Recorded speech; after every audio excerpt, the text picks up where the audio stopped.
Olá, meu nome é Carol Della Vichagas e eu sou ilustradora especializada em histórias infantis.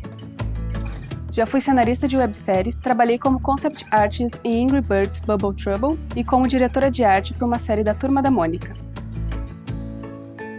A ilustração de cenários é uma das minhas paixões. Me fascina criar detalhes, objetos e ver como a sua narrativa sutil enriquece o storytelling. Um cenário pode contar uma parte não dita da história, trazer mais harmonia e entendimento à trama, e até criar composições estéticas que perdurem na memória. Ele é o container da história, por isso procuro instigar a imaginação. Meu objetivo é indicar parte da história para que o espectador preencha as lacunas, e assim tenha a sua própria interpretação da obra. Neste curso da Doméstica, você aprenderá o passo a passo para fazer um cenário digital ilustrado.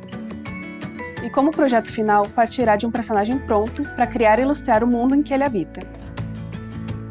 Começarei explicando algumas regras e fundamentos para criar um cenário, como composição, storytelling, perspectiva e propriedade de cores. Em seguida, mergulharemos nas características do personagem da história e buscaremos referências para criar alguns moodboards do cenário. Você verá que o desenho não precisa ser perfeito para ter a sua magia. Os esboços são fundamentais para aterrissar as ideias e testar composições.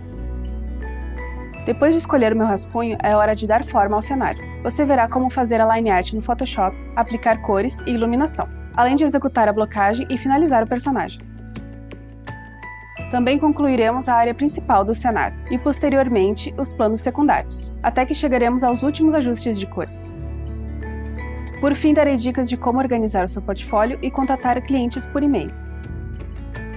Ao finalizar o curso, você saberá como realizar cenários ilustrados com diferentes camadas de conteúdo, enriquecendo os textos de qualquer história, seja ela impressa ou animada.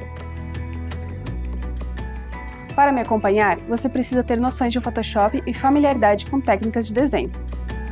Este curso é recomendado a todos que desejam transportar leitores e espectadores para cenários que não apenas ilustrem, mas que também contem histórias. Aprenda a narrar histórias sem usar palavras, criando cenários que transmitem emoções e ideias.